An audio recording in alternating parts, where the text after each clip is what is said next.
More installs today. Gonna be putting these Tusk seat warmers on the 2023. May take one and put on the KRX, we'll see. Had these on my OG 2020. Bryce has him on his 2020. They work great. I mean, you can cook a freaking egg on these suckers. I mean, they're Bunsen burner hot. They get down through coveralls and pants and long johns. You can feel the heat. So they do a great job. Very inexpensive, pretty easy to install, honestly. It's a great mod if you ride in anywhere where there's a cold climate or moderate temperatures like here in North Texas, you know, where anything below 50 is considered cold here. So, but they're pretty sweet. I'll show you what those look like. So pretty simple setup here. Obviously these are the heat pads, heat elements. One for your butt, one for your back. Harness, everything's wired in, comes supplied already from the factory. Relay driven, fuse protected. You got your ends on there. This is a two-way switch. So you've got, you know, low heat, high heat, off. This is an illuminated switch also to tell you that it's operating and on. So I will tell you this sucker cooks pretty well. One thing you do need to be careful of, I only know this because I screwed up on my last one. This switch is not the same size as a normal Carling rocker switch, Carling style rocker switch that comes on a lot of these units, X3s, Kawasaki's, Polarises. This is actually a little bit shorter. So when you're notching holes, if you got pre-cut holes like I'm going to use in this particular X3 here, you're going to want to cut small, or at least measure and just make some really easy, simple lines on there so you don't actually cut the whole length of the cutout here on this. This is where I'm going to put them here and here for passenger and driver. But do not follow the template here. You're going to need to go a little bit short. Otherwise, that switch is just going to flop around in there and not fit that hole. So that'll get you if you're not careful. So I'm going to pull the seats out of this sucker anyways, because I've got to clean up some wiring back here on the panel and add some leads to the battery so I can charge it when this thing's setting for extended periods of times, because that anti-gravity battery does have a sleep mode. I'll put it in it because the winch controller was on. I'm actually going to move that to the accessory bar like it should have been, and we'll show you that once we get in there knee deep. It's the first time this guy's done any wiring ever. It's just when you're fitting everything in a tiny little space. It sucks.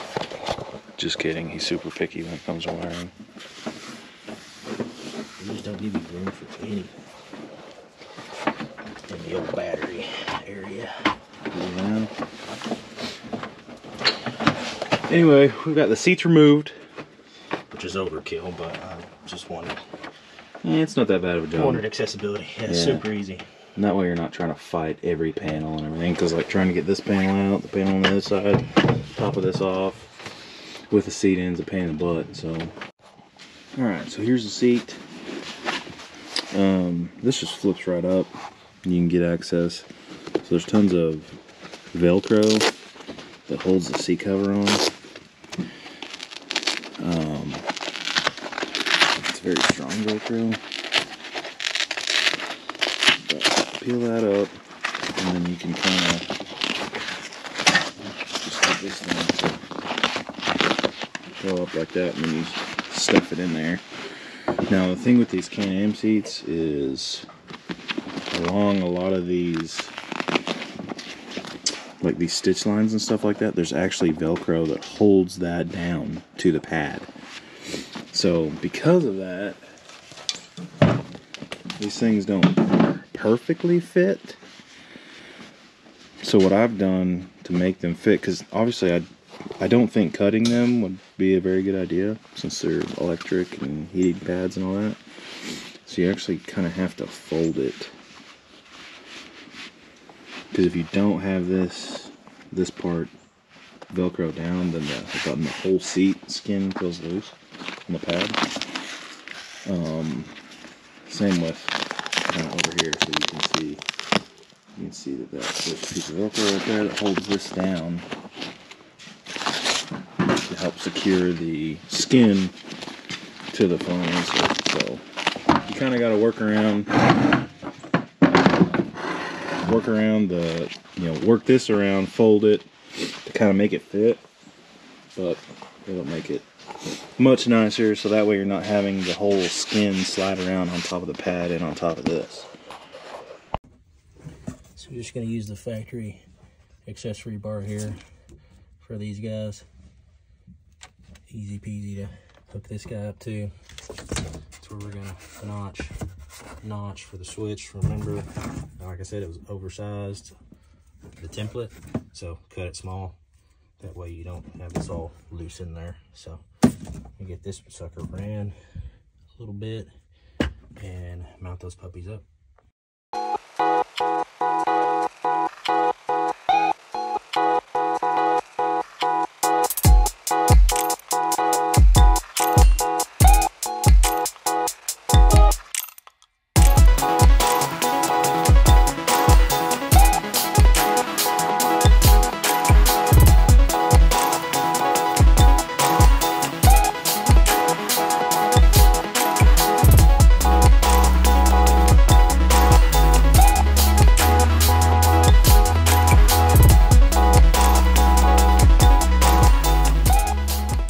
Got the pad in here, so I've got the Velcro that's right here stuck down. I've got the Velcro over here stuck down. All the little seams and stuff are all stuck down. You can see I've got this pretty well tight, and the wire runs right out the middle here, and you just kind of fold it down. And once we get the upper one in, or the backrest heater in, we'll be able to run the wires out whichever way. But you can obviously see the pad in there a little bit, but that will go away as you warm it up and sit on it. You want to be able to see it. So mine are actually in there the exact same way, and you can barely see it, but honestly you can't feel it. You can't feel it when you're riding. I mean, it makes no difference, and then obviously it's a lot flatter now. So we get that hooked up. We'll get the other seat hooked up, and the backrest. The backrest is a little more difficult, so I'll jump to that real quick. All right, so to get the back off, you kind of actually have to go back behind there, and there's a little bar. I don't know if you can see that in the video, but there's a bar right there. You have to get up underneath and pry it up over that tab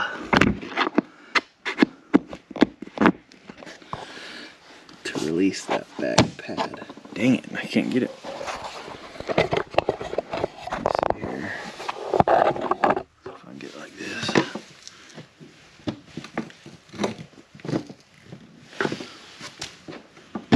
There we go.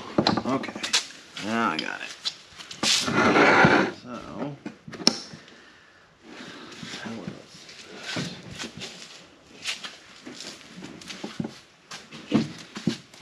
So they also have this that holds the back pad in there, so I don't even mess with that.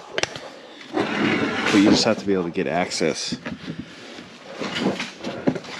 to the pad, or to the top,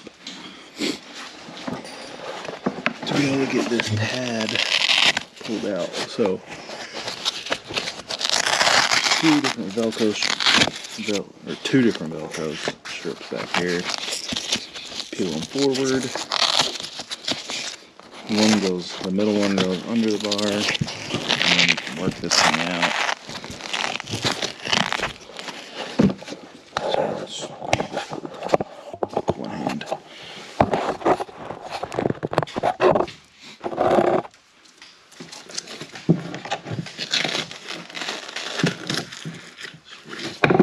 This.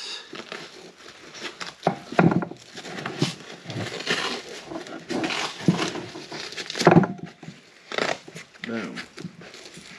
Okay. So like the bottom on this seam right here and here is Velcro. You can see it starting right there. So it sucks because you gotta work around it. So you basically have to fold this in half to get it to fit down in between there, or else this whole thing feels loose. I think there's even Velcro right here, if I remember right. So sucks you don't get the whole back, you just get the center, but it's still pretty warm. And again, on mine I did the exact same thing. And I mean, you can tell it's in there. I mean, I've got it pushed all the way down to the bottom here, but the skin is good and to the foam. Or maybe right there, but that's probably just from use, you know, over several thousand miles. Sorry, the lighting in there is terrible. But again, you can't tell. Sucker gets hot as all get out anyway. It's enough to keep you warm. But yeah, I can feel that I've got it tucked all the way down to the very bottom. So from the bottom to the top, just right up the middle here, you get good warmth. So I'm gonna knock this one out, get it done, knock the other seat out. Steven's putting the harness in right now and cutting the holes. I'm assuming looks like he's putting them in the same spot as mine. It just makes sense. Kind of automotive style, honestly. But the pain in the butt, those don't have the knockouts like the like up here. So you gotta cut them and then make sure you don't cut them too big like I did. So we'll get her done. Alright, so I got her on here. Of course, like the bottom, there's a little bit of a puff right there where it is, but as it heats up, Steven's sitting in it, it'll flatten out. You'll barely even be able to tell. Could probably make this a little tighter, but as you take that bar right there and clip it up over there, it tightens everything up because it actually, there's a metal frame in there that stretches everything out. So let me get that popped up in there and it'll fix it. Alright, so she's good to go. This seat's good to go. So the wire on this one runs out the middle, and then just underneath you can run the plug out the side.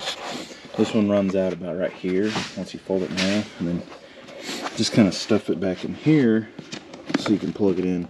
Wish this was a hair longer, but what are you gonna do? I mean, at least they come out close to each other. That's exactly how mine are.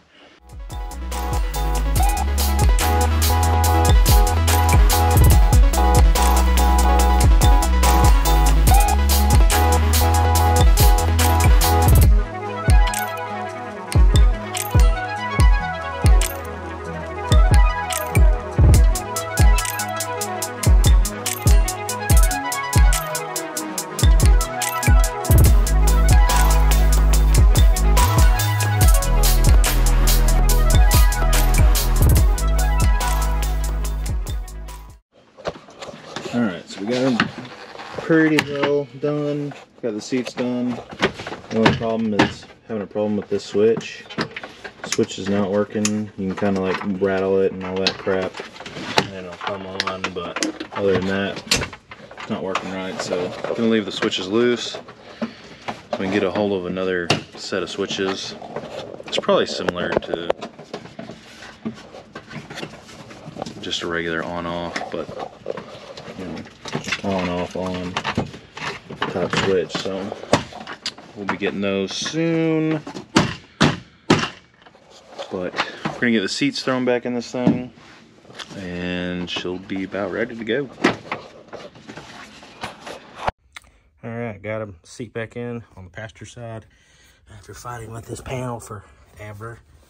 Still can't get it to line up, just junk.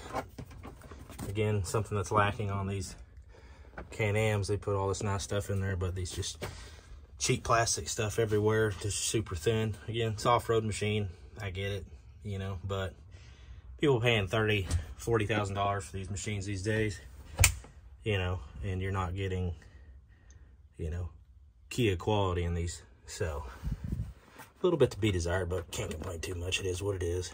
Take them off so many times they wear out. You know, I've got spare pins. I'll pop those in there, so it's pretty easy. Just hook those wires up and you're done. So we've got this one going. I've got these still pulled out because I'm gonna have to replace the switch since this hunk of junk isn't working. So unfortunately, that's a knock against the Tusk stuff. I mean, the switch was faulty. You swap them out, they work fine. So I don't know what's up with that. So we're gonna have to figure all that out and legwork to get that thing taken care of. So if you're in a pinch, it's kind of a bummer there. But otherwise, we've had no issues with them in, you know, 2 years in 2 different machines. And then just one hiccup with that switch is what it is. It's made by man. Things fell. So we'll get those swapped out, and otherwise these things are great. So we'll get the passenger seat in there and call her done. All right, well, seats are in. Of course, you need to tuck that in there a little bit better, but anyway, seats are in. Still gonna have to get a new switch. Switch is jacked up, but that passenger side one over there should be heating up.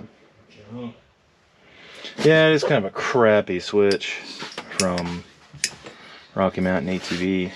Well, Tusk. Yeah, Tusk, whatever. Tusk, yeah, whoever. But yeah, like I said, made by a man. Just cut off. Crap happens. Yeah. So we'll just get them swapped out. I mean, I'll send a note and see how quick if they can just get me a switch, by all means. But if not, we'll just blunt cut these, put some spade connectors on them, and just use a typical Carling style switch on, off, on. Be done with it. Yeah. I'm not gonna fight them over, you know, a $4 switch. You know. Yeah. I just obviously want it right. Yeah. But yeah, all in all, they'll be cooking in no time. That must be kind of a problem because my driver's side switch actually does kind of act a little goofy sometimes. Yeah, they got some melted down tinfoil in there, I guess, for the contacts. I don't know. So probably recycled. But otherwise, like I said, we've gone years with them working just fine and no problems with the original ones we had. So not a big deal. Yeah. Yeah, mine work great. They just need to be put to use and sat in. Some butts on them and yeah, get to cooking. Yeah, they'll get to some this winter. That's why I said, I mean, freaking got your Bunsen burner going, or hot plate going. Yeah. Science class underneath your freaking rear end. I had coveralls, pants, and long johns on when we were ripping in the snow, and you could still like, ooh, there's a little heat going on underneath there. Yeah, you're cooking your stuff, reheating the meal. Yeah.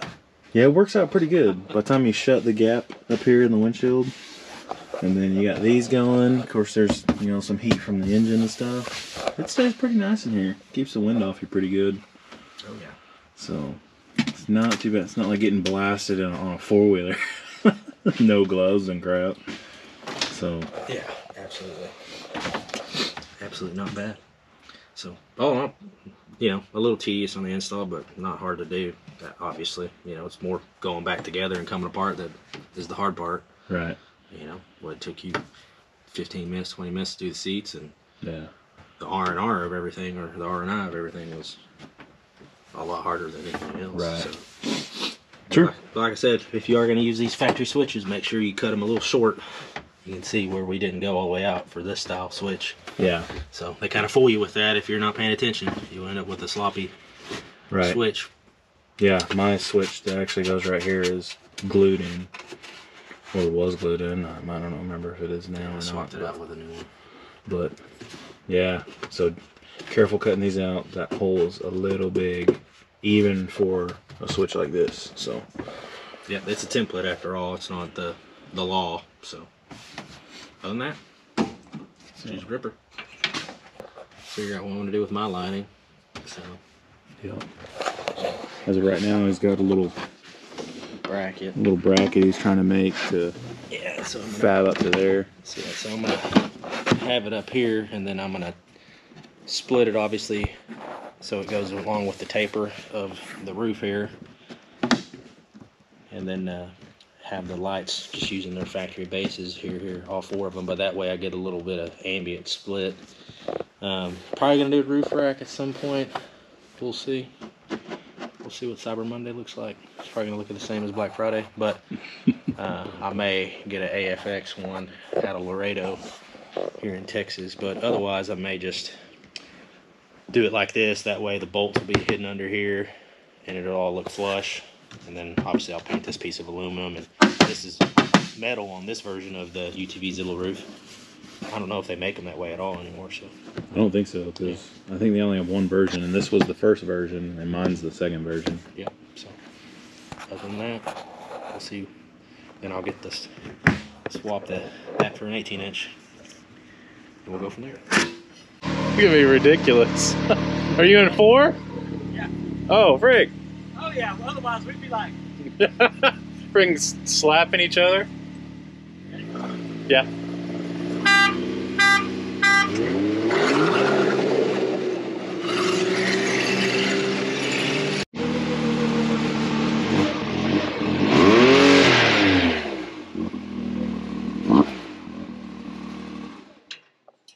All right, well, that's it for this video. Oh yeah. Say, Steven. Appreciate every one of y'all for liking and subscribing, leaving comments, checking out the page on YouTube and our other social media. Of course, the website. Got a lot of cool things happening. People have spoken, they want more Malibu content, so we're gonna have some more fun with the Malibu. A few more challenges with it. You know, I'm thinking about doing a short track race at it versus this on a timed course out at the property, something like that. Absolutely, yeah. You know, it's about time we send off the Trailblazer and Blaze of Glory. We've actually got the other Trailblazer sold, so we're going to have a little bit of money to spend on some projects coming up, so we're excited about that. Something you want to see, leave a comment below. But again, appreciate all 422 of you right now, and growing every day, so stay tuned. We got a lot of cool things coming down the pike, a lot more install content, a lot more live action content, just a little bit of everything. So appreciate it again. See ya.